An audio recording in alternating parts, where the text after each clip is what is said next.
Hey guys, yeah, so I just thought I'd hop on just to give you guys a quick update and also to share a little bit about what I'm feeling as I go into IVF cycle 8. If you are new, thank you for watching. I do have a playlist with my whole journey up to this point, so feel free to just skip in and see. But this is going to be my IVF cycle 8. So it might actually be my last IVF cycle. Um, After much thought and consideration, I think this might work best. But this journey is ups and downs, so you just never know. But my husband and I were thinking that this is probably going to be the last one. Um, yeah, and so I'm feeling hopeful.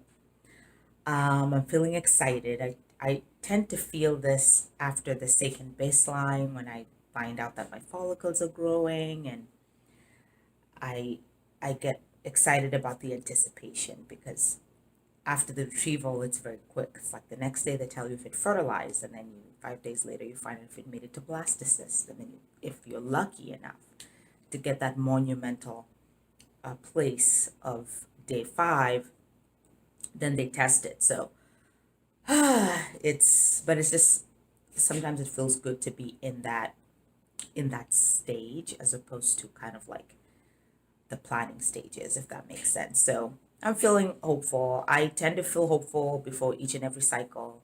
Do my meditations and I'm praying. So fingers crossed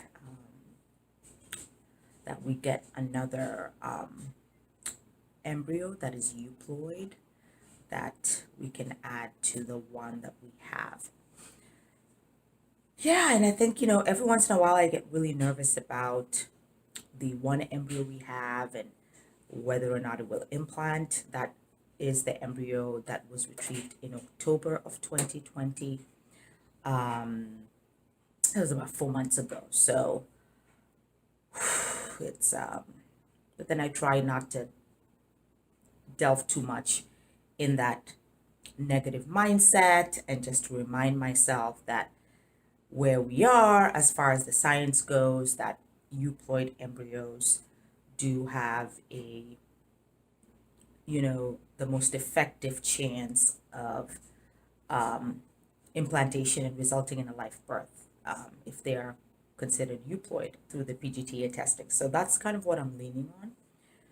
But I'm aware, as I've seen it in various blogs and people's experiences, I am going to be taking steps to be able to maximize the opportunity for that embryo.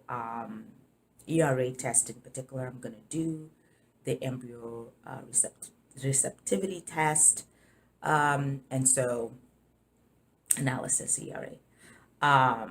So we'll see how that goes.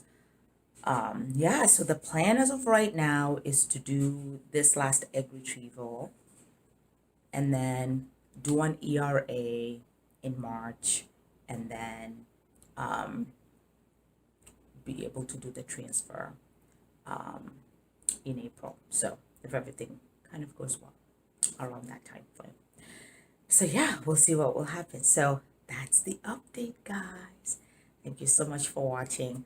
I have a feeling I might actually be triggering this weekend. So as you know, when you're trying to TTC while going to work, balancing work, it's tough. But uh, for some of us, the pandemic has been kind of like a blessing. Did you guys think that the pandemic was a blessing for you when you were trying to TTC, in terms of the appointments and fitting everything in and working with external doctors if you had to, like far away from you? Did you find that the remote working environment was a little bit more conducive in terms of your privacy and allowing you to be able to fit in some of those things with your working schedule? Yeah, let me know. I know for me, it was definitely tremendously useful.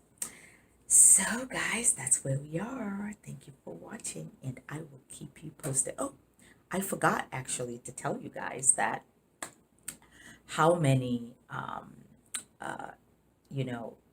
follicles. So it was so weird. There was like one follicle on the left, and then there was three follicles on the right. And then when the sonographer checked, it was four follicles on the right. Um, and yeah, one I think was at a 14, one was at a 10, and the other one was at a 13, and then the other one was at a 9 or something like that. So, yeah. All right, so fingers crossed, everybody. All right, bye.